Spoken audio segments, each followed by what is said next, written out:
special guest will be MGL Jones, National Motivational Speaker.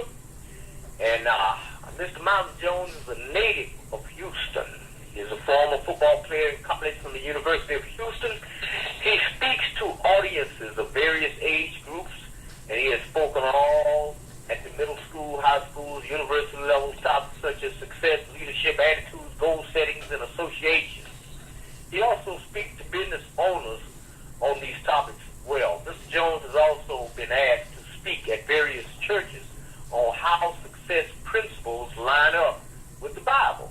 He has spoken to political organizations. He has been asked to speak at Black History programs. Mr. Jones has been interviewed on different shows to address issues such as black empowerment, success principles, finding your motivation, men issues, and relationships. He has 2 YouTube channels and run and operate 2 businesses. Mr. Jones, M. Jones Motivation is a business that emphasizes finding your motivation and desire through positive channels. And M. Jones Enterprises is a business that operates internationally and offers goods into the marketplace with large focus on health,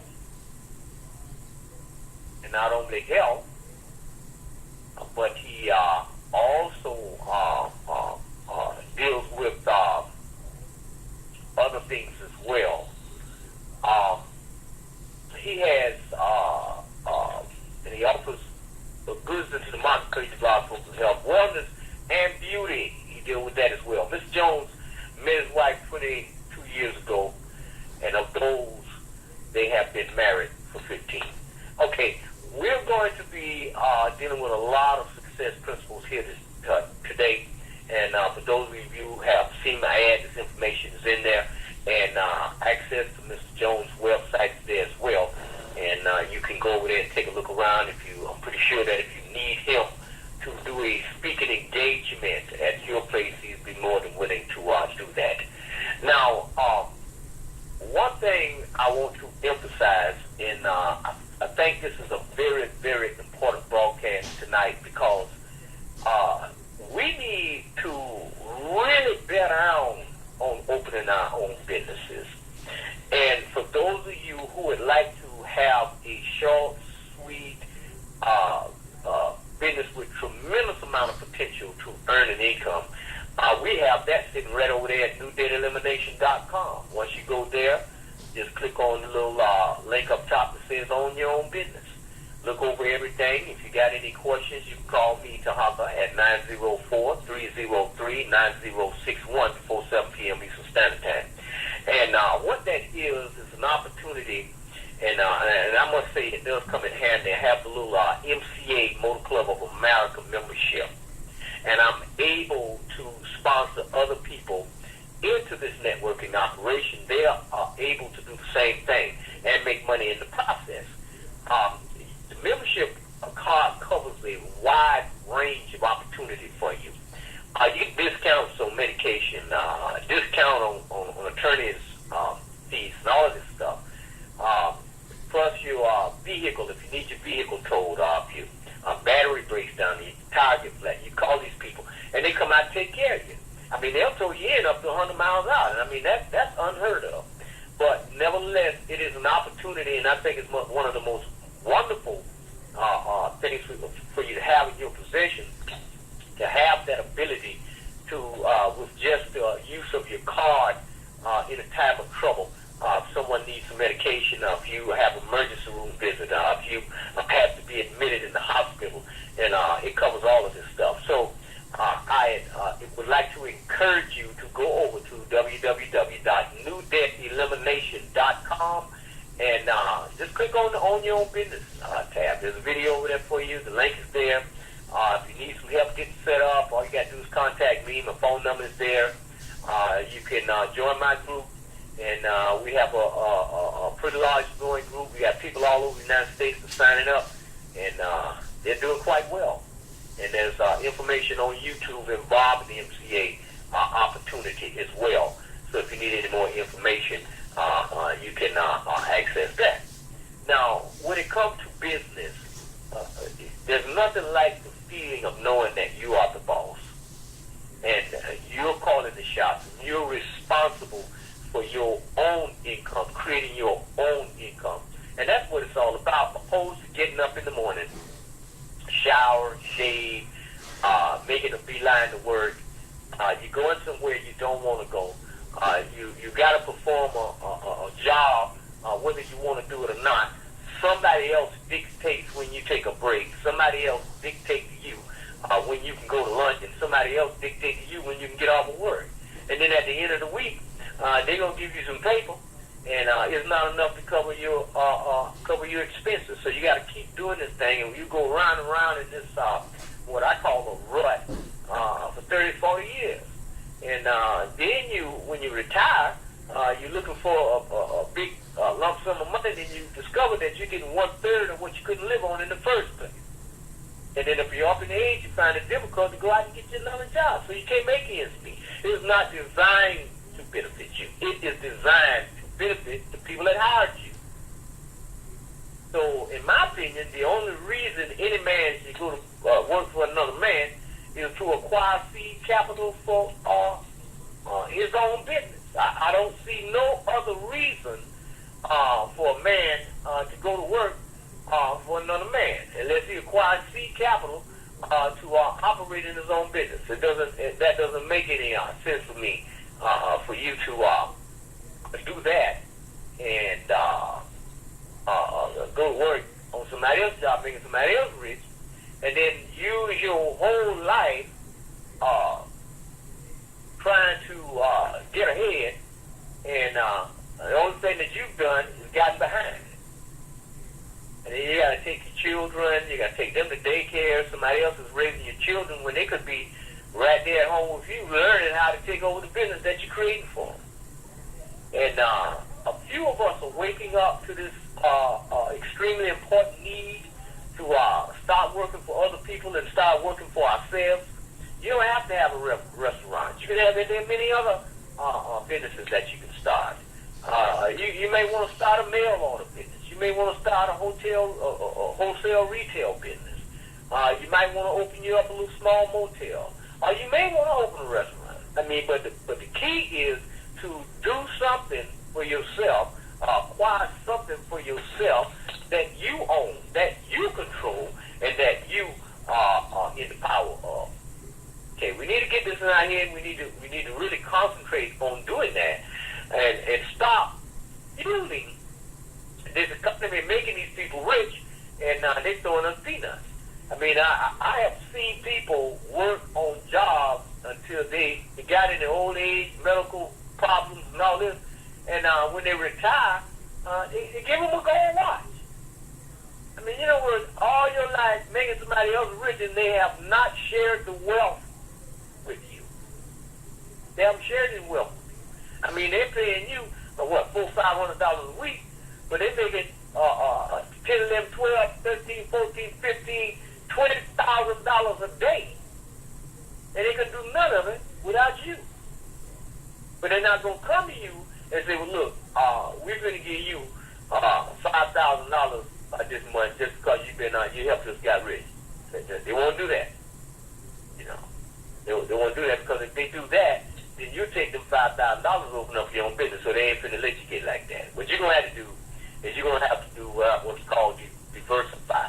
You're going to have to open up your own business. You're going to have to create your own thoughts, design this thing, and while you're working, put aside some money so that you can invest in your own business. Now, you can acquire seed capital rather rapidly if you would remove the burden of debt from you. Now, if you get out of debt, you're paying a mortgage $6,000, $7,000, $3,000, $4,000 a month, and some people paying more than that on the mortgage, which is a lead. You get rid of that, that's $3,000, $4,000 in your pocket. Then you got student loans, you're paying $400, $500 on that. You never will get out of that. You put that money in your pocket. So you can do it that way. That's the best way to do it. So remove the burden of debt. You don't free up your time. You don't have the burden of debt on you. Now you can think. You can concentrate on your business. We're going to take a little quick break. I'll be right back. Hold on a second. Let's use a little common sense for a moment. You want to start a business of your own. You need money to do so. Let's get out of debt first. Get rid of the student loans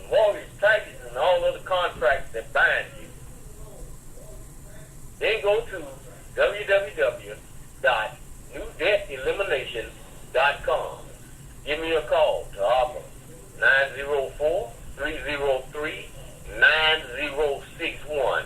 Before you make any donations about anything, let's find out where you're at and let's go to work eliminating this debt. Contact me, Tarhaka53@hotmail.com, or call me 904-303-9061 before 7 p.m. Eastern Standard Time. Peace. Okay, we're back now. I just haven't showed up just yet, and what I want you to do is I want you to take a look at something. And I was looking at this stuff today, and I said I definitely have to let everybody check this out. And this is some very, very interesting points that we have to keep in mind. We really need to keep this stuff in mind.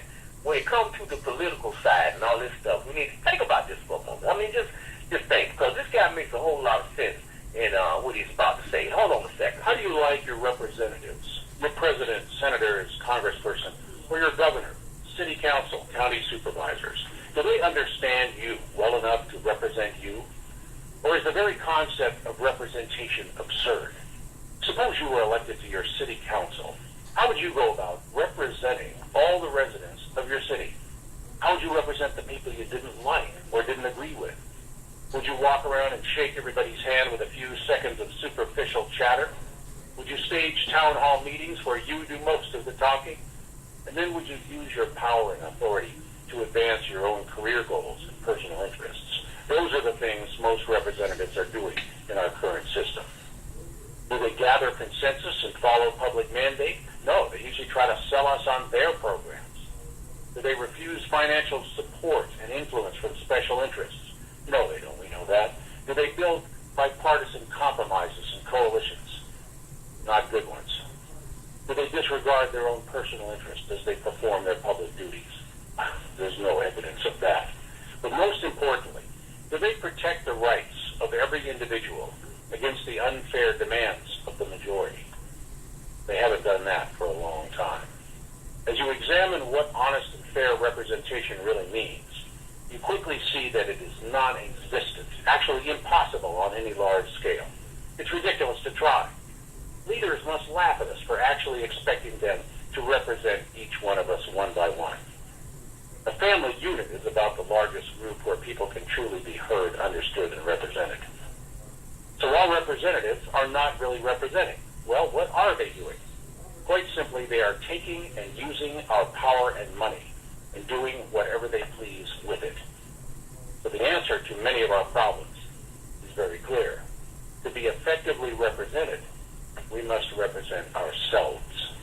We must claim back any power that has been taken. We must claim back our earnings and wealth from government and institutions. We must see ourselves as the leaders of our own lives, the final authority of what affects us. We live in a republic. Whoever administers our authority, it is still our authority. And it's not about selfishness. It's about having the right to be generous in the way you choose. It's about not squandering your money and power on the myth of representation. When we give our personal authority over to institutions and representatives, we're saying that we're not competent or worthy to manage our own lives and affairs, that some glad-handing stranger will do that for us better than we can do it for ourselves. We are beginning to see how much we have lost by gifting our individual sovereignty and self-determination to so-called leaders. The divine rights of life and liberty and our chosen pursuits have been seized and perverted by tax collectors, bureaucrats, police officers, lenders, bill collectors, and countless other self-approved, self-appointed institutional dictators. It's time now to just say no to statist bullying and control of harmless individual behavior. When we're being diverted by a false contest, we can't think straight. The false contest is between conservative and progressive. Big government in the name of military and corporate agendas, or big government in the name of social justice, but always big government. That's the big lie, that we have no option to reclaim our individual rights. The only choice is to select a preferred flavor of state tyranny and excess. The real race is not left-right. That's an insidious diversion. The real race is state power versus you. Collectivist authority against individual rights and freedoms. If you have no choice other than big government, then you have no choice at all, because big government does whatever it wants. The citizens of the 13 original colonies went into a tangible rage against state abuse by the King of England. They gave their lives to fight it. Many of us today can't even see state excess because we're so vested in the left-right puppet show. The enemy is a thing called collectivism, where the power and wealth and authority of many individuals are transferred to an elite few who will make decisions, administer your resources, and profit from your efforts. Collectivism. There's a great explanation of it at the website freedomforceinternational.org under the Issues tab. If someone asks me, who is my representative, I say, I am. How may I help you? If I want to know how your money will be spent and how you will behave, should I ask you or your representative? I'm Jerry Day, and this is Matrix News Network.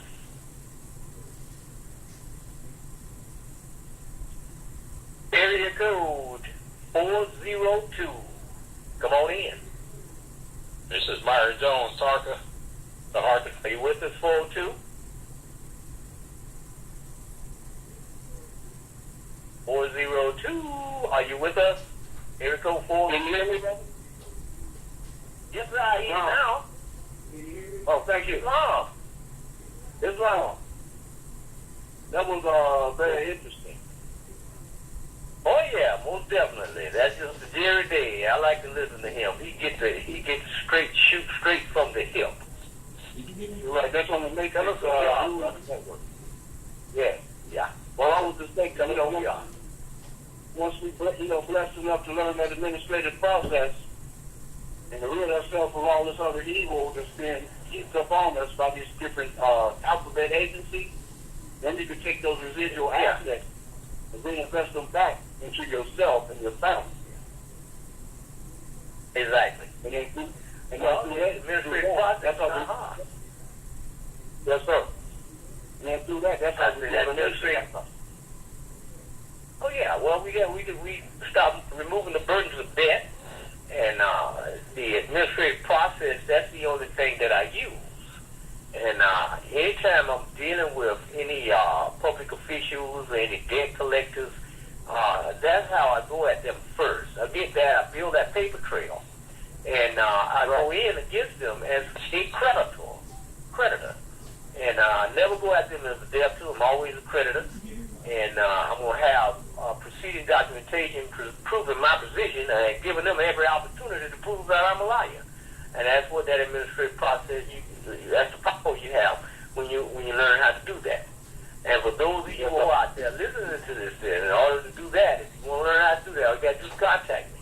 I got some free reports. I'd be more than happy to send them to you. All you got to do is request them at tarhaka53@hotmail.com. I send them straight to you.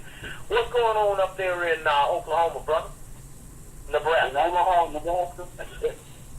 Yeah, Nebraska. Bad economic conditions on the side of town, the north side where I live at. They're actually going to use that process, degentrification to make it no longer affordable for us to live in our own neighborhood and then relocate us. That's what's happening right now. It's been happening for the last 10 years strong, right? And I know that they're getting grants. And not that money is supposed to be, or those assets are supposed to be diverted to our side of town to help build up this community, but we never see it. Okay. So what kind of strategy y'all got there going on there? Me, I'm spreading the word, brother. Teaching. Okay. Those that have an ear, they'll listen. Those that won't, I pray to Allah that they'll wake up in time. Okay. That's basically it. I do get together with some brothers about twice a week. Brother Bill Ware Bill and Brother Prentice Hill. and we sit back and brainstorm on how we're going to do this or that. I'm in the process now. The first time I tried to go, I went to go cut it. You are now in the host queue. Follow my will down to the courthouse under the deed of trust. Okay. They wouldn't do it. They wouldn't do it. But I do remember, publishing is law. So I figured I'll try to I'll probably put it in the newspaper. Well, you can, all you need is public record. Brother, my guest, I think my guest has arrived. But hold on, let me open up his line. Yes, sir, go ahead. Good evening. Area code 713. Good evening. Tell us who you are. This is Myran Jones. All right, Mr. Jones. Welcome to Morris Talk Live 100. Thank you. And we've been waiting on you here. We can't wait to get some of this 411 you got to drop on us. I've been listening to you, and I'm quite impressed. Well, thank you very much. Before we get started, could you give us a little bit of information, the background information about you out of your mouth? Well, native Houstonian, as in my bio. I go around speaking at the high school, middle school, and university levels to students about success principles, leadership, goal setting, the attitude they need to have, and associations they have. I also speak to political organizations. I've spoken at churches about success principles and how it lines up with the Bible. I've done interviews about black empowerment, success principles, leadership as well. And I've also been asked to speak at Black History programs. And native Houstonian, played at the University of Houston back, my first year there was 1989, which was the year Andre Ware won the Heisman Trophy. And actually saw some of those guys recently as well. They're doing a 25-year reunion for that team for homecoming. Met my wife during my college time, and we've been together for 22 years. We've been married, just made 15 years in July. Excited about life, excited about my future, excited about a vision. Okay. Well, I got a question for you. Yes, sir. I've been looking at this, and I know you can answer it. This is what I need to know, and I'm pretty sure that everybody needs to get your input on this here. Do success principles change because of race? No, sir. They don't change at all. And we have the tendency to believe they do, that there's a separate set of rules. Now, I'm not going to sit here and be naive enough to say that we might not have it a little bit harder because we were actually starting behind zero. But I will say principles never change. People do. And so when we look across society and we say that we're not achieving, we have to look at all the other blacks that have achieved using those same principles that other cultures have used as well. And I'm not just talking about in athletics and entertainment, because we dominate those. So if they work for us there, they can work for us somewhere else. Okay. So now, in your opinion, because we understand our situation as people of African descent inside the United States, what do you think, when it comes to business, our priority should be across the board? What is it, in your opinion, the most number one priority? The number one priority is we need to change our thought process. And we need to change our focus. Right now, I'm actually reading a book titled Darwin's Athletes, written by John Hoberman. He used to work at the University of Texas. And he's talking about how we focus so much on athletics in our culture that we've basically negated anything that strikes of education. And as we look across society, and we look at our black parents, they'll enroll their kids in all of these athletic camps. And, you know, some of them are doing it actually to make their child better just so they can get better. But a great majority of them are actually doing it because they're wanting their kid to get a scholarship to college so that they can have an opportunity to get drafted into the NFL so that they can turn around and take care of them. You know, but we look at that whole process and we continue to blame others, and we claim victimization all the time. Okay. So now, is college still necessary? Yes and no. When we look at college now, I'll be honest with you. You know, if I'm going to see a doctor, I don't want somebody cutting on me that's only played the game operation. And you know, I don't want my attorney to represent me in court if he's only read a couple of articles on LegalZoom.com. And okay, you know, we look at. I was reading an article today, and it was talking about the college bubble, and it was saying since 1985, the cost of college has increased 538% because the government keeps subsidizing it. Wow. And I actually think that's a conservative number. I think it's increased a lot more.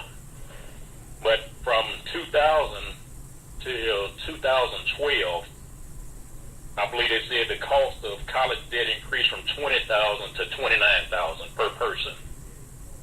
And when we look at college, yeah, we want to get a higher education. You know, Booker T. Washington actually encouraged education, but he also encouraged learning how to start a business. And so the reason we look at the unemployment situation in this country, and, you know, I've had a lot of people tell me that businesses, most of them fail within the first 5 years. And then when you look at the latest unemployment numbers, we have 330 million people in this country, and over 92 million are unemployed or underemployed. And then when you look at the latest statistics I read for college graduates, which was early 2013, and it said 53% of college graduates aged 25 and under are unemployed, that means that system's not working anymore. And right, we need to start, yeah, like I said, if you're going to go to college, first of all, you need to study where the economy's headed. You know, don't go to school and get these degrees that are not going to benefit you when you graduate. And when you go to get that degree, be thinking about, okay, yeah, somebody's going to employ me in this industry when I graduate. But when I graduate, I'm going to go let them employ me. But all the time, I'm going to be learning skills about this industry so I can eventually open my own firm. Right now, we're seeing the inner city schools get depleted. The suburban schools are taking over, the private schools are taking over, and the charter schools are taking over. And what's happening, with especially the black inner city schools, they've gotten rid of all the vocational programs. And I don't know about everybody else, but have you seen what your plumber charges you when he come out? I mean, yeah, electrician, plumber, roofer. Yeah, and we're going to always need those type of people. Technology can't fix that. You're going to always need an individual that's going to come and do that. But we place so much emphasis on college that we can't see business ownership. We went and fought because education were denied to us as a people, so we put so much focus on education, and we're not putting a focus on anything else. But look at how honor roll students are being treated by us. We emphasize education, but look how we treat those kids. You know, when you talk to people, I remember we were tailgating over at University of Houston before a game, and a young lady went to school with me. And she's an attorney here in Houston. And we had been talking, we hadn't seen each other since our U of H days, and she was an athlete as well. And about 30 minutes into the conversation, she said, well, Myran, when did you eventually get your degree? And I said, I didn't. I said, I left school before I graduated. Immediately, she ended that conversation because in her eyes, I wasn't qualified to talk to her anymore. And I just had to start laughing. And that's one of the things, we have a problem in our community. We tend to look down on people that don't have a college education. Now, it's funny because I associate with people that make more than she does on a regular basis. But exactly. But because I didn't get the degree, now she turned her nose up to me. And so, yeah, college is college and you're getting a general studies degree, you're just wasting your time. You know, if you're going and you're getting and I'm not picking on anybody that has a degree in that field. I'm just saying some of them are not hiring anymore. You know, sociology degrees, those are really not hiring anymore. And so if you're going to go get something where you're going to be a specialist in that area. Go get something where you can learn and say, hey, this is always going to be a benefit, like an accountant.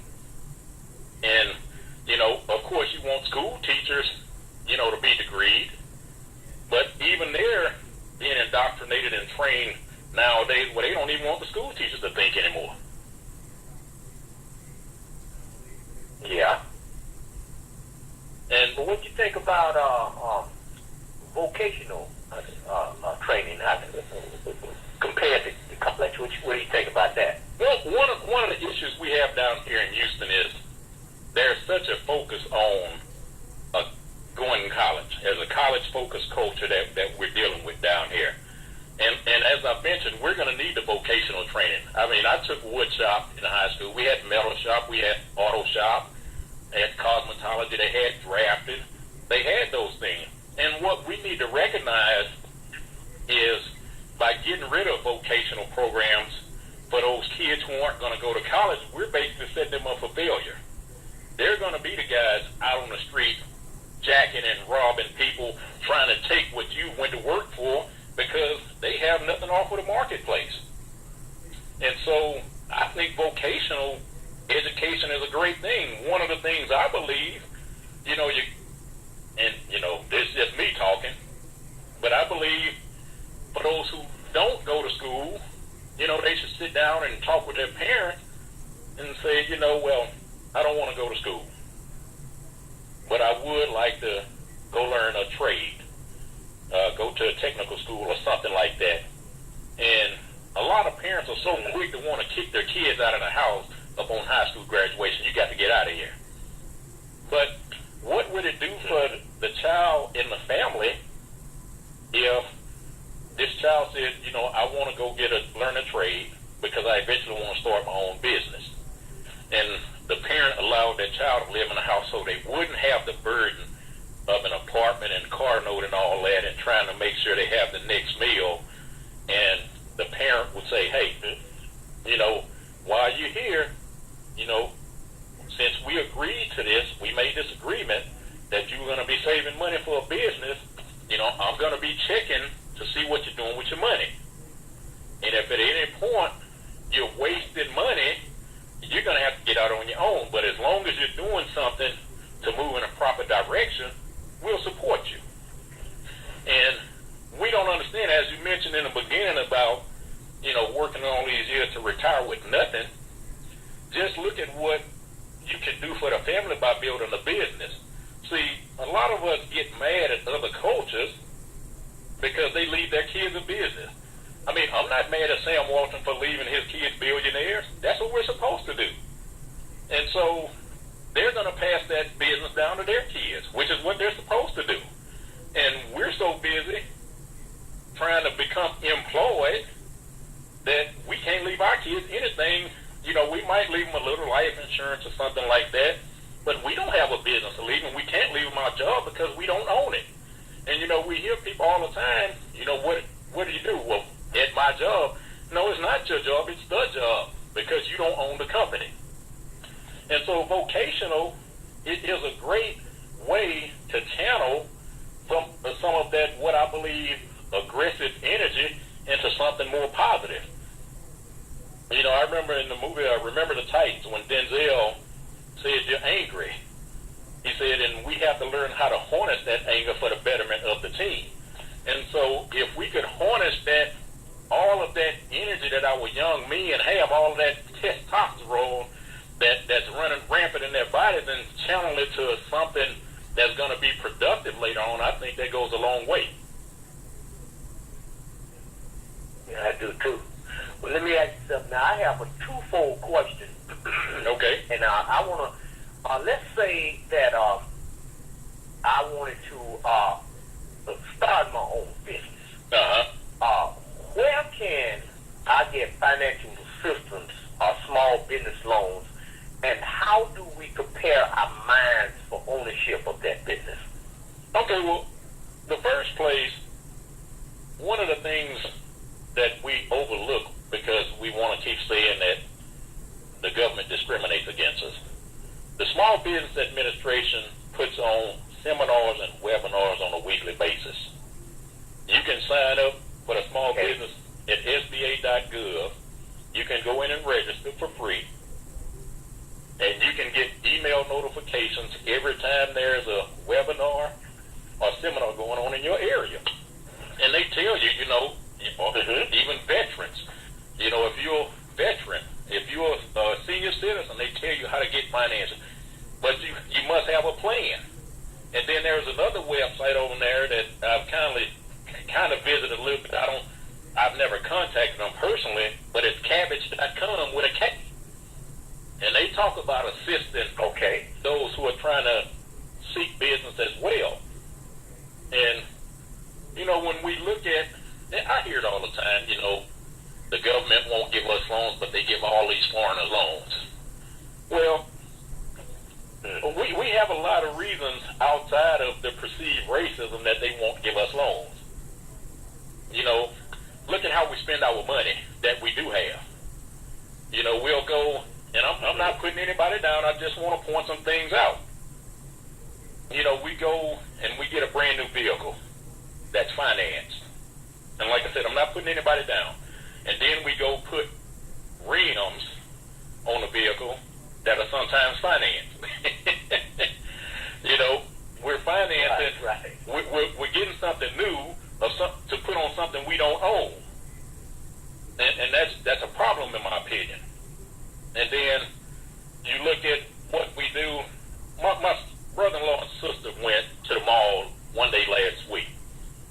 And they said there was a line outside of the shoe store. And they didn't know what the line was because they knew there wasn't no new tennis shoes that were supposed to be coming out. And so my brother-in-law said, he asked, what's this line for? And you know who was in the line? It was us. And the line was for us to get a ticket for when the new Air Jordans came out. Not to even get the shoe, to get a ticket. And so we look at that way that we're spending our money, and then we look at all these other ways that we extend ourselves trying to look successful.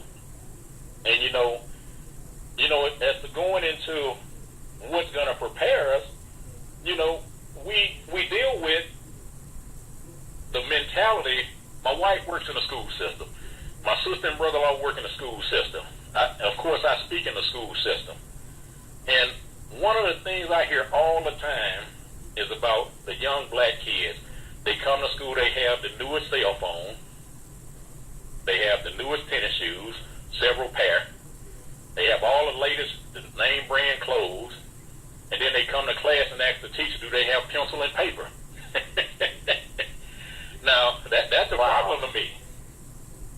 And what that sets us up for a downward spiral when these youth become adults, because our parents have shown them that our objective is to go out and buy what we want, and we expect somebody else to take care of our needs.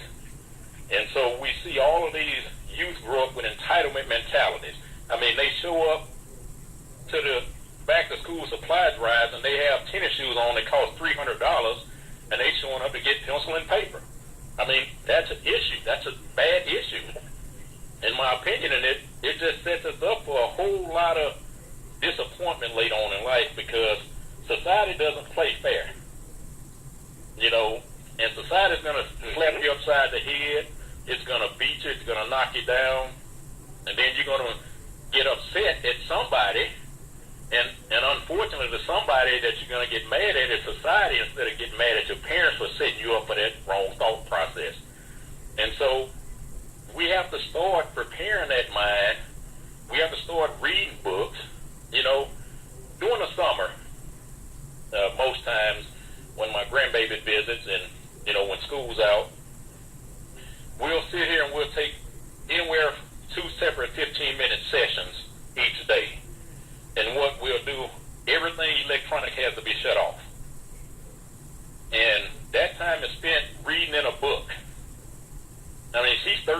old.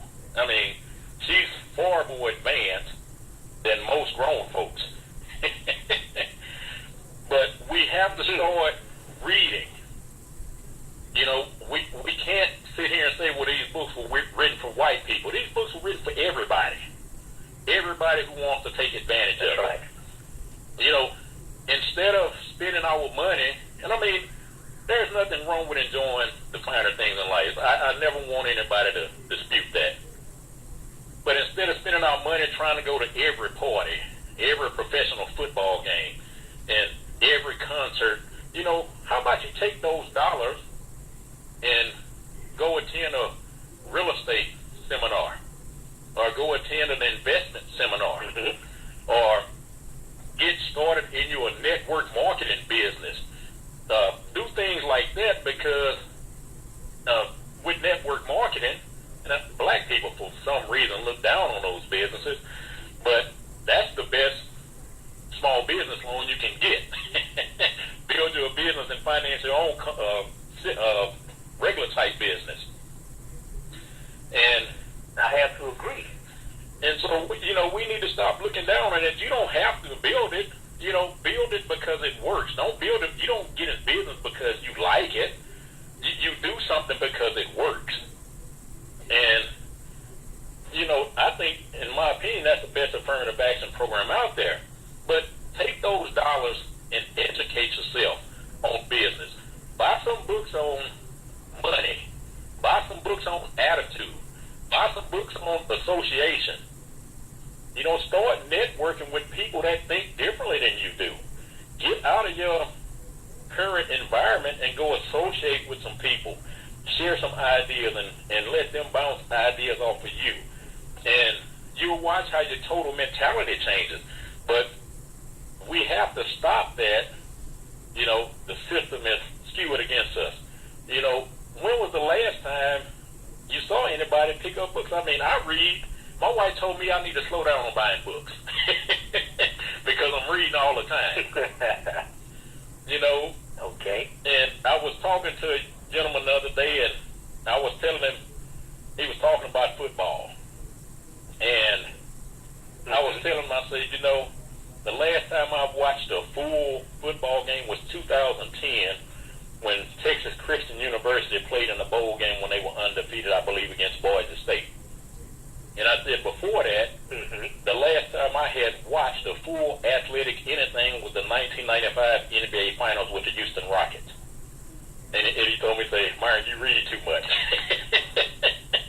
And being that I'm a former football player and watching how the game has changed today, how it's been watered down and feminized, it's hard for me to sit there and watch it long term. So I spend my time educating myself. You know, what is it going to take for me to have a new vision for the future? What am I going to leave my family when I'm going on to the other side? You know, what kind of example am I setting for not just the youth in my family, but the youth in my neighborhood? And so we have to start changing that. You know, you can go to YouTube if finances are an issue. You can go to YouTube and listen to any motivational speaker you want. You might not be able to read the book on YouTube, but there are a lot of the audio books on YouTube that'll help you. But even if you go to Amazon, they have some free Kindle books on positive thinking and motivation and things like that. We're going to have to change that mindset. You know, stop saying everybody's against me. And I always stay on the mindset because we have some potty attitudes in our culture. And, you know, I remember back, I talk about our self-image a lot as well. And one of the things I want to talk about, you know, as far as changing that thought process is, you know, when I talk about putting the rims on, you know, the vehicles that we still pay a note on. I remember taking one of my cousins to the Ferrari dealership. And I asked them the question, I said, do you notice something about these Ferraris? And I was going to the Ferrari dealership so much they knew me by name. Because I like Ferraris. And I asked my cousin, I said, do you notice something about the Ferrari? And he didn't understand the question I was asking. He said, well, what are you talking about? I said, when you go get one of these, everybody knows you have money. I said, what we're trying to do, we're trying to make people think we're rich. I said, I don't care if people think I'm rich. I said, I want them to think I'm as broke as I can be. I said, but what? That's a good idea. I said, but what we're trying to do when we go out and get all these electronic gadgets and trinkets and vehicles and rims and all that, I said, what we're trying to overcompensate for is a poor self-image. We're trying to overcompensate for low self-esteem and low self-worth. So we want people to think we are something we're not. And so I said, until we change our mindset, we're still going to go out there and try to impress people that don't even like us and don't care about us one way or the other.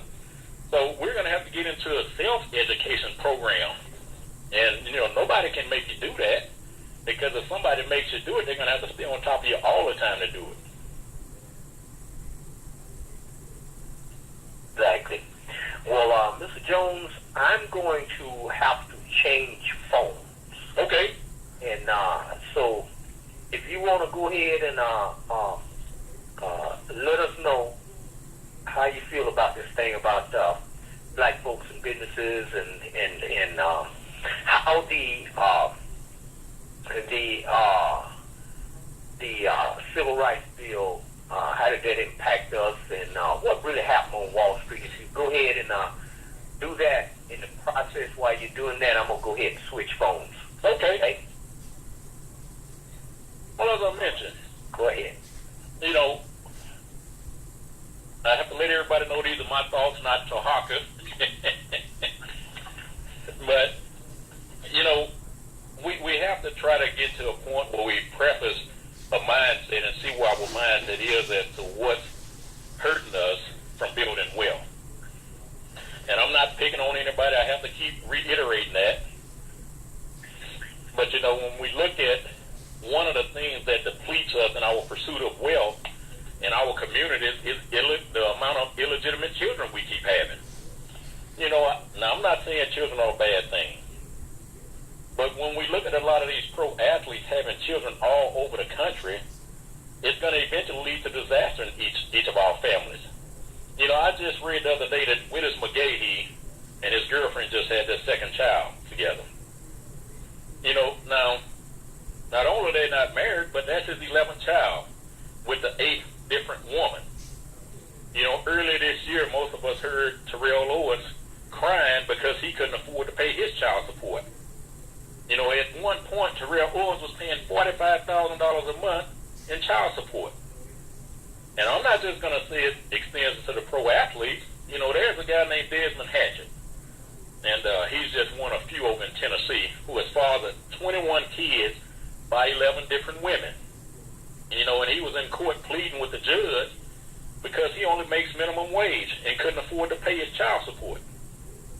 He said it was not his plan to father that many children. It just happened.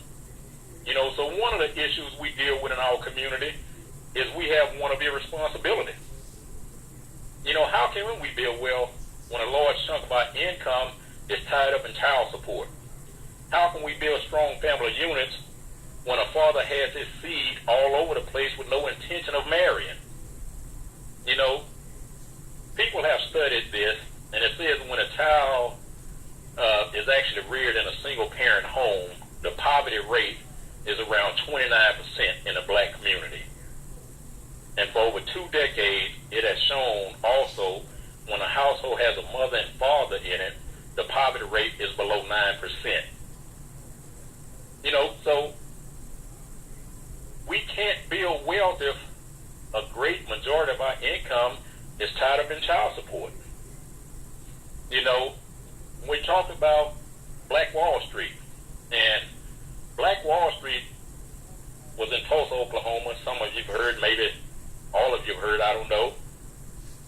But what we did know, there was a Negro Wall Street in Durham, North Carolina. And actually some of those businesses are still there today. And then there was a place called Edenville, Florida, where Zora Neale Hurston lived. That was a predominantly black community. And most of the blacks there were free as well. first black community that was incorporated in the United States. And when you look at Black Wall Street in Tulsa, yeah, we know it was burned down by jealous whites. Yeah, that's no secret. But what history has never told us is that those black people actually rebuilt Wall Street in Tulsa. But at that point, we stopped supporting the business as a black community, and they said, a lot of blacks came around and said, well, they burnt it down, so we suffered at the hands of them. No, it didn't happen, because practically every black community around this country suffered the same fate as Tulsa, and they did get burnt down. Slavery actually ended in 1865, and we're still waiting on reparations. But I want y'all to know this.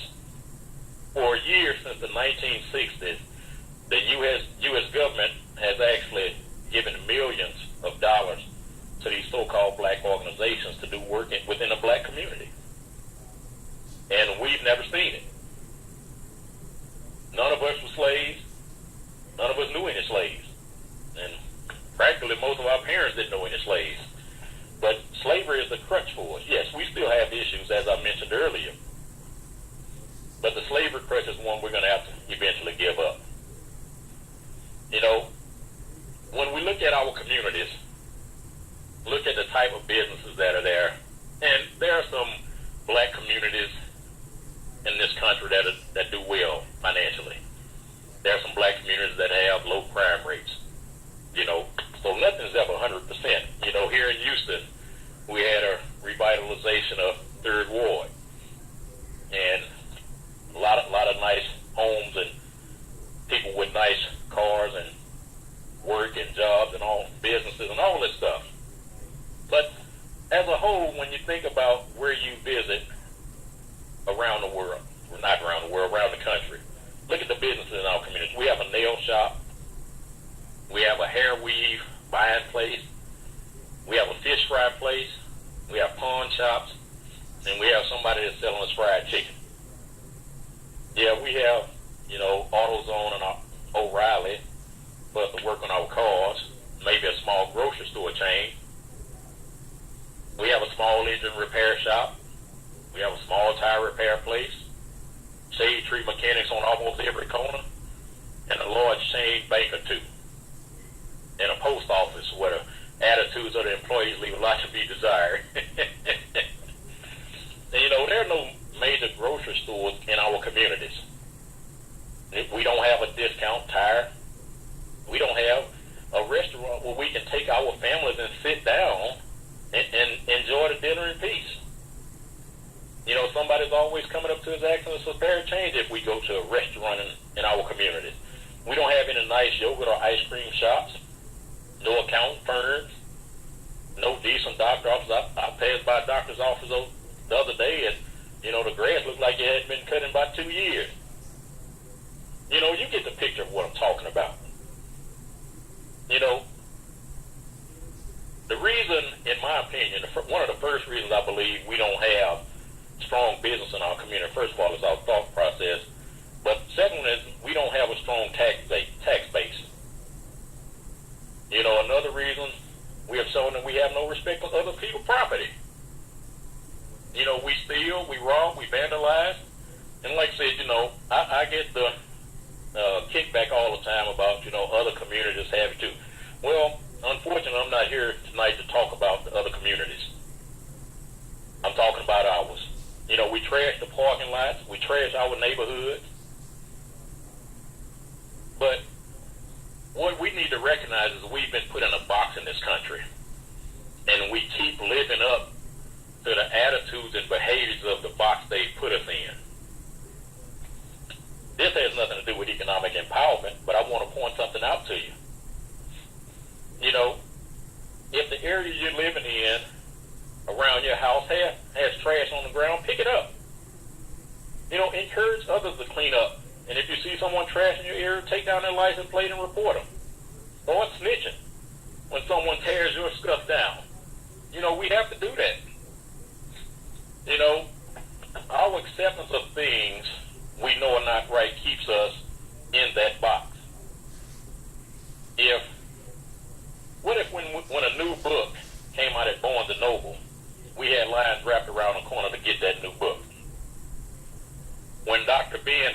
who happens to be the top neurosurgeon in the world, comes out with a book detailing his life and his experience, why don't we promote that? When George Fraser does an empowerment conference around the country, why are we not lining up for that? When someone recommends a book on finances to you, why we not beat down the doors of our bookstores or library to learn about it? We need to learn this game. You know, can we focus on community empowerment and wealth building when our collective lives are filled with entertainment, sports, bickering and complaining about some type of ism? You know, as I mentioned, I didn't say there weren't issues in this country, but I'd rather be here than anywhere else in the world. In spite of everything going on in this country, a lot of blacks are succeeding in business. Why do we promote athletics and entertainment as the only way we can accomplish? Why do we make fun of those students who are smart? What kind of conditioning is that we're promoting in our homes? It's not white kids making fun of our black students that are smart. It's us. You know, I remember when I was in college. As I mentioned, I went to University of Houston. And I was riding the bus home one night, and there was a young lady sitting in a seat near me. A guy got on the bus and tried to engage her in conversation. And she wasn't interested, and she let him know in some very nice terms. He turned and pointed at me, and I was reading in one of my books, and he asked her, well, I guess if he was trying to talk to you, being a college guy, I bet you talked to him. And I had nothing to do with that conversation, but if she was going to give him any time to talk to her, he had canceled that out. You know, when we look at the things that deplete our chance of getting wealth, you know, we have to realize, you know, Michael Jordan has just made the billionaires list based on his assets. But what we need to realize is Michael Jordan made a name for himself first. You know, as I mentioned earlier to you guys, what if we took our dollars and went to wealth building seminars, real estate investment seminars, or regular investment seminars, and invested in books and audios and things like that? And not only, what would it do for us, what would it do for our kids if we took them with us, if they're at a certain age? You know, what if we got some of Robert Kiyosaki's books? What if we got some of Dave Ramsey's books?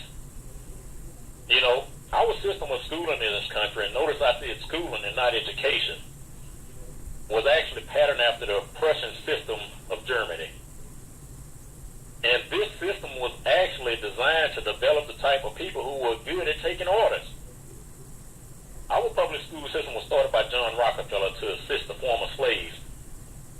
And that was started in 1902. It's called a General Education Board. And today we know that as the public school system. You know, I'm going to keep talking about the school system because the school system is not designed for us to make it in economic terms in our society. You know, my mentor did a talk years ago titled Prize for Freedom. And he said we have a simple formula for failure in this country. And that's go to school, get a good education, and get a good job. And as society as a whole, we've learned to applaud failure. I'm not putting college down. Not at all. But when we think back to the Talented 10, put in place by W.E.B. Du Bois, what that was designed to do, supposedly, was the top people in the race were supposed to go out and accomplish, and then come back and reach their hand back and pull the rest of the race up. And I just read that a little bit differently. What I heard was that only 10% of black people had the mental capacity to accomplish in the top professions. And then we look at it, there were a lot of selfish individuals, and they don't want to assist anybody. And they don't want to reach their hand back and help anybody. You know, we talk about the fight, you know, when Martin Luther King and the Civil Rights Act was pushed forward. And we feel we made great strides, but we're actually worse off today as a culture than we were back before the Civil Rights Act was signed. And in my opinion, I believe the Civil Rights Act hurt us. And I always get beat up about that position, but, you know, the evidence is there. You know, the Civil Rights Act came out and said, we're going to correct man's heart. We're going to force them to do business with people they don't want to do business with. And we bought it with fight and secret.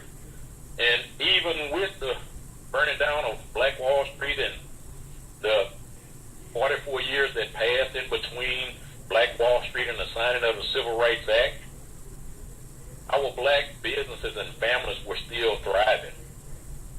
And if you go back and you study our history, once that act was signed, we stopped doing business with one another. We started taking our dollars across town to other folks because we felt like their product was better than ours. You know, and the other people across town were being supplied by the same companies. And in most cases, their stuff was more expensive than ours. But all of us have probably heard it, white is right. And I'm not putting down any race. I'm just saying we have a mental block on our brains.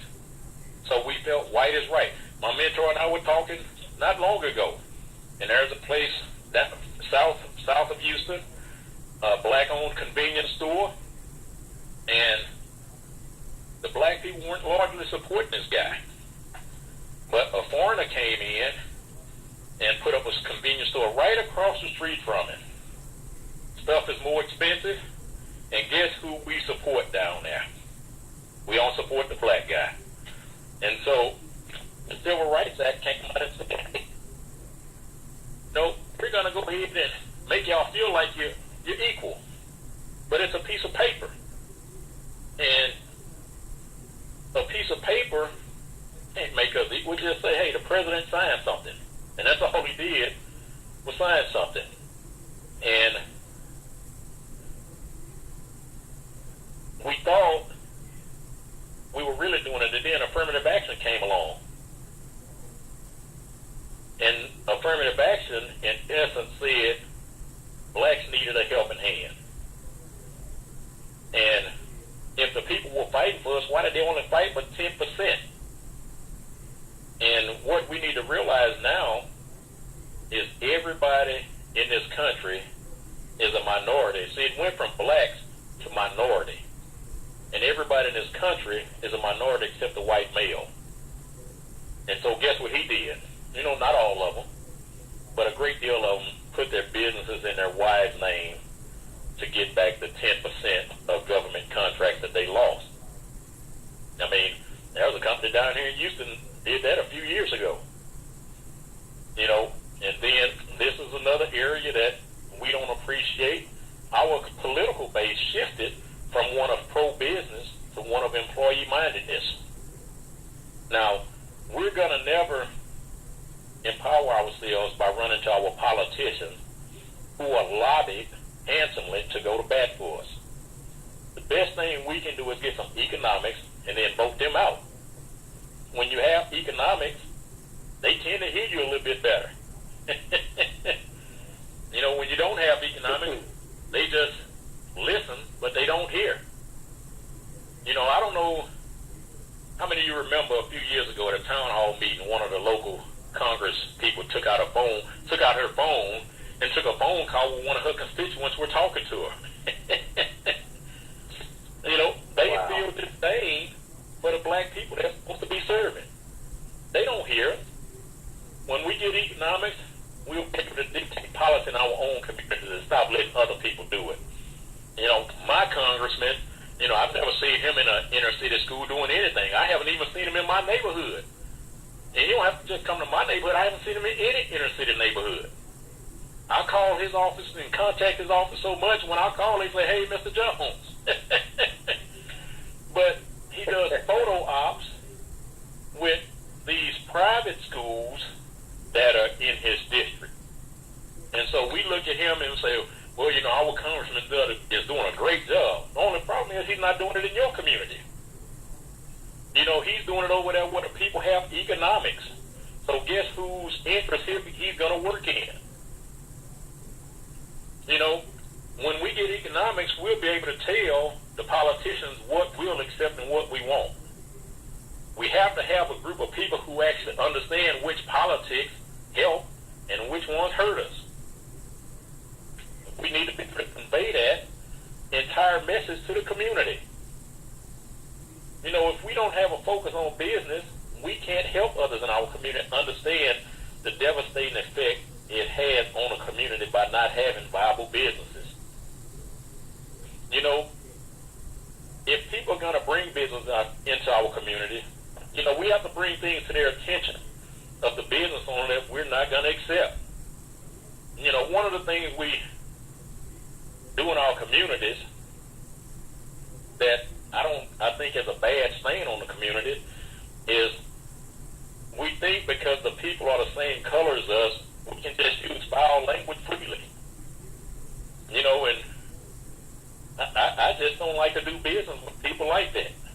And, you know, they're thinking, I don't either.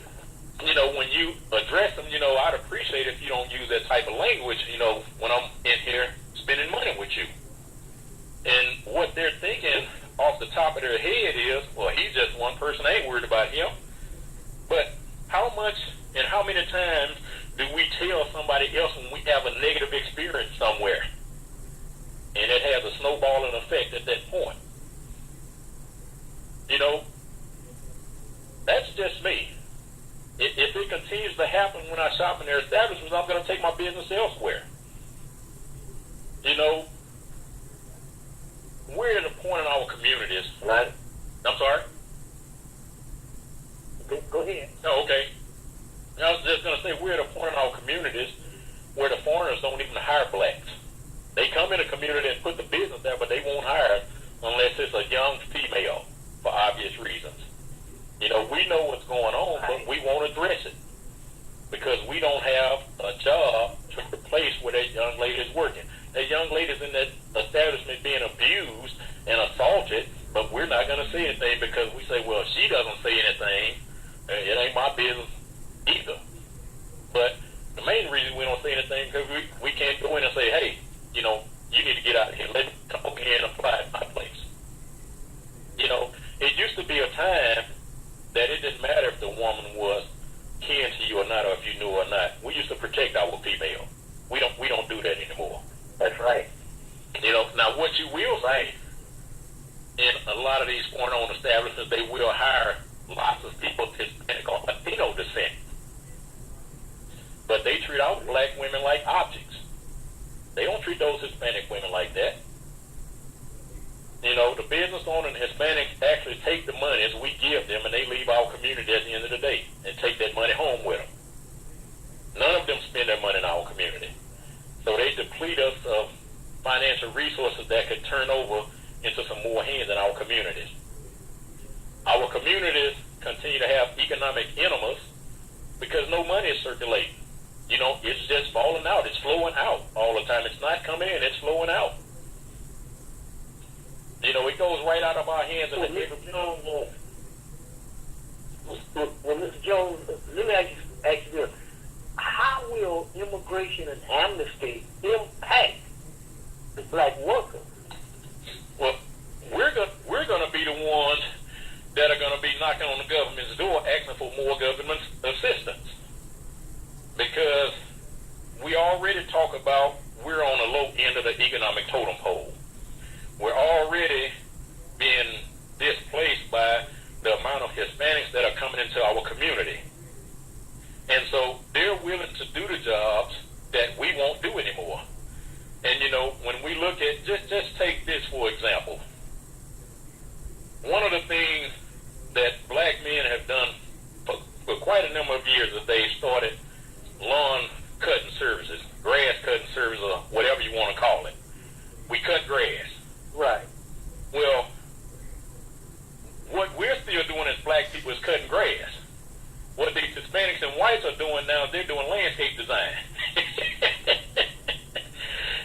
Okay. So they come in where we're still just cutting grass and edging, blowing it off, and we're gone. They're coming in, they're doing that, plus they're edging all the hedges, plus they're drawing out designs on how your flower beds can look beautiful and have great curb appeal, but we're still cutting grass and talking about we're not going to do that. And what they're doing, they're even displacing us out of something as simple as taking care of the yard. And so, as I mentioned, you know, when I go to my dry cleaners, there's not a black person working there. I address the dry cleaners everywhere I go. I keep changing. I don't care. But none of us are working in the dry cleaners. None of us are working in the fried chicken places. None of us are selling the hair weave. They're not hiring us. And so the more and more of those that come in, the more and more of them are going to get hired because they feel like, for some strange reason, we're lazy and we have poor attitudes. You know, I don't know how many times, you know, you've been in an establishment or something like that and you see us talking to people crazy. You know, we working there and they employ us and we cursing them out like we own the business. And so whether we want to address it or not, the Hispanics come in and they're not going to curse out the boss. They're going to take orders and they're going to do their job. And they're going to go home at the end of the day. If they have issue with the job, they'll complain at home. But they're not going to sit there and bite the hands that feed them, where we will. You know, our thought process is, and I mean, for years I've heard this. I was looking for a job when I came and got this one. I can go find another one. Well, after a period of time, your bad attitude's going to catch up with you. And so these Hispanics are going to come in and they're going to continue to take the lower paying jobs. But see, the difference is in the Hispanic way of thinking and ours, we'll take the job and we sit there and we complain that I can't live on minimum wage. Well, first of all, minimum wage means you have no marketable skills. So until you learn the marketable skills, you're going to make minimum wage.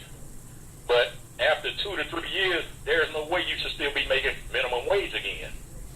See, these Hispanics come in, That's right. they learn the skill, and then they move on. Some of them move to other jobs, and then some of them move into collectively pooling their resources together with other Hispanics to start Hispanic-owned businesses. Whereas we come in and we'll sit on the job forever and hope for a raise. And then, you know, the boss will sit there and tell us, you know, yeah, you got a job forever. But if the economy gets tight, the first place they're going to cut is employees. Payroll is the easiest thing to cut. And see, the Hispanics quit and go find another job, go start another business. But guess who they tell them to go apply before they quit? They telling their own people, okay, I'm getting ready to quit. You need to go apply for this job. Now, I can't say for certainty, but I would almost bet you that they tell the business owner, I know a good worker that can come in and take my place. And That's exactly what we do. And if the work ethic has been good of the person who's quitting, you really don't even need to fill out an application because the referral was good enough. Now, how many of us, when we quit a job, we know somebody that has a great enough attitude and work ethic to say, hey, boss, you know, I know I'm getting ready to quit, but here's somebody you can hire. Most of us saying, I ain't recommending nobody because they going to make me look bad. And so we're going to continue to get displaced out of the marketplace. And what we keep doing is we keep running to the government trying to make them put rules, laws, and legislation in place to level the playing field. But it doesn't work that way. Government can only do so much. And, you know, like I said, you have no economic power, so your Congress people ain't listening no way. And so, you grant all... Well, Mr. Jones... Yes, sir. Go ahead. Oh, yeah. I was going to say, because you've been rolling for a minute, I was going to take a little quick break. And when we come back, I want to take a look at something. And it is, when we come back, in the light of burning of Black Wall Street. Why did other predominantly Black communities suffer similar fate? Okay. I'm gonna take a little quick break, and when we come back, we'll address that, and then we can continue. Okay, I'm gonna get a drink of water while you're doing that. Okay. All right. Many people see the thing that government is some opponent of corporate agendas, as if less government would lead to more corporate power, as if government is a buffer that holds corporations back. The evidence clearly shows it is exactly the opposite. Government is the eager and willing enforcer and promoter of corporate agendas. Government is the means by which wealthy corporations push to new levels of monopoly and control. With laws that discourage competition, protect corporate plunder and exploitation globally, obstruct entry to the markets by competitors, provide massive subsidies, bailouts, and immunities for all kinds of major industrial enterprises, to the blatant naming of corporations in favorable legislation. Government is an essential partner and promoter of large-scale corporate agendas, taking corporations far beyond the potential wealth and influence that would ever be possible without government collusion. For instance, why else would government even think of allowing GMO food development? Pesticides are woven into the DNA of the foods we eat. As if that will not be harmful to the public, that is nothing but a major sellout by your elected officials. And wireless technologies, one of the most profitable corporate enterprises of the century, are being permitted to the point where our environments are now flooded with thousands of times the radio frequency pollution that are recommended even by government. The government does nothing to track and control that pollution, while EMR-sensitive people are getting ill by the millions. Government no longer has time or interest for public service. There is money to be made. The perfect example of government force promoting corporate agendas is the military. Virtually everything our nation's military has done since 1945 has been primarily to benefit some corporate interest in one way or another. The power to create and enforce legislation resides in government, and for centuries it has been for sale to the highest bidder. So for the top corporations, securing government enforcement is just another routine task. That corporate department called regulatory compliance is probably more accurately named regulatory advantage over the competition. The regulations are often proposed by the corporations themselves as a means to choke competition. Your elected officials then step up to the microphone and tell us it's good for the economy or it's good for the consumer as they button their jackets over fat envelopes full of money. Even the stock markets have been lost to private control. Directly or indirectly, government agencies now own and control over 70% of all equities on the stock markets. Government controls the stock markets. Rather than use its vast wealth to provide services or return surpluses to you, it has bought up the nation's corporate equities for itself. Private investors like you and I own less than 30% of all equities, all the stocks in the stock market. Compared to government, everyone else are big players in national finance. Government now owns so much private wealth and collects so much interest in dividends that government now collects 2/3 of its revenues from corporate investments, not from taxes. Government is the largest investor in the companies it is supposed to be regulating. How do you regulate a company when you are sharing in its profits? So government power and wealth is corporate power and wealth. There is no longer any separation of any kind between corporate and government agendas. When government provides a privilege to a corporation, government benefits as an investor directly, financially, from granting that privilege. As a corporate investor, government directly profits from the laws it passes. There could not be a more corrupt incentive or moral hazard. Whenever government faces the choice of corporate service or public service, it will always choose corporate service if the corporation is large, wealthy, and in the government's investment portfolio. This problem with government is not subject to reform. It is systemic, entrenched, and carved in stone in the form of hundreds of thousands of laws and regulations. It is the way government functions and avoids bankruptcy. After generations of irresponsible fiscal mismanagement, government as we know it can no longer be sustained without the corporate partnerships. Many of us wonder why, when government is supposed to be serving us, it simply seems to treat us as a revenue source, and government decisions seem to always go to the advantage and power of corporations, no matter how loud the public outcry or the protest is. Well, now you know why. Corporate power will never be reduced until government power, force, wealth, and statutory volume is reduced. In order to reduce corporate power, our legislators will have to go through each of our laws, one by one, and pick out the parts that grant advantage, subsidy, immunity, authority, and monopoly to corporations, and they will have to strike every word of that. Our statutes are literally saturated and littered with that garbage. Legislation can be bought for the cost of a weekend vacation.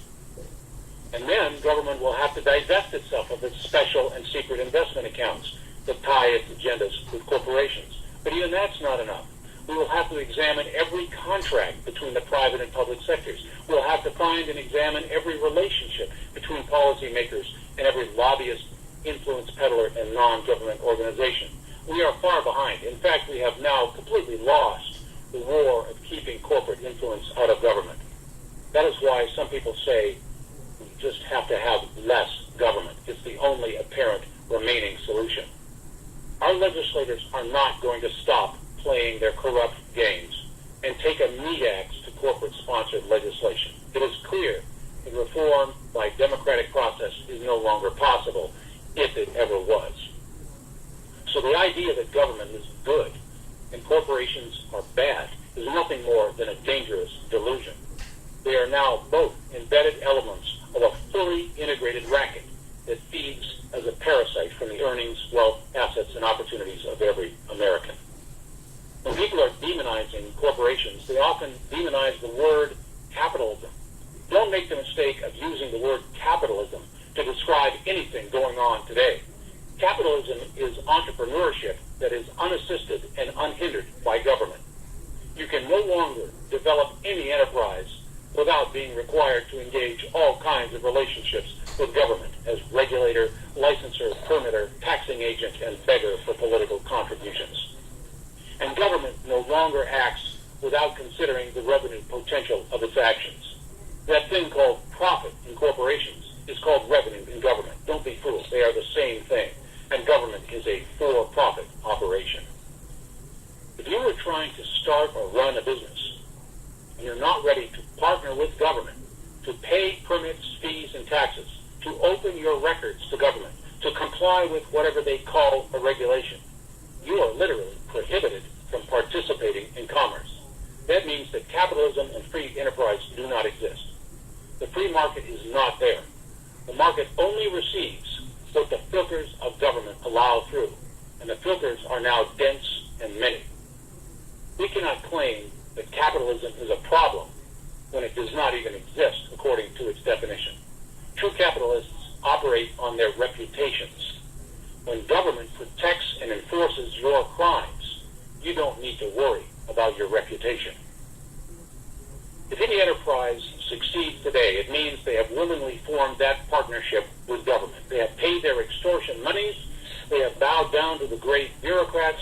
They have done things the government way, and government has once again become the non-producing beneficiary of our productivity. Government will never protect you from corporate evil. Government is the greatest benefactor of that evil. Government is the facilitator, protector, enforcer of corporate agendas to its own profit and power. It is simple force and extortion. Government is not the highway. Government is the toll gate. Since there is no distinction between government power and corporate power, the choice, your choice, is collective power versus your personal freedoms, rights, and opportunities. Institutional power against your self-determination. Government-enforced corporate agenda versus your access to participation in commerce and freedom to keep what you earn, to look after yourself and be responsible for your actions in an open and free marketplace. If the idea of looking after yourself seems scary or difficult, just consider that the government institutions and agencies that tell you looking after you are doing something very different. There's a reason you're not invited to go browse through government offices and listen in on their conversations.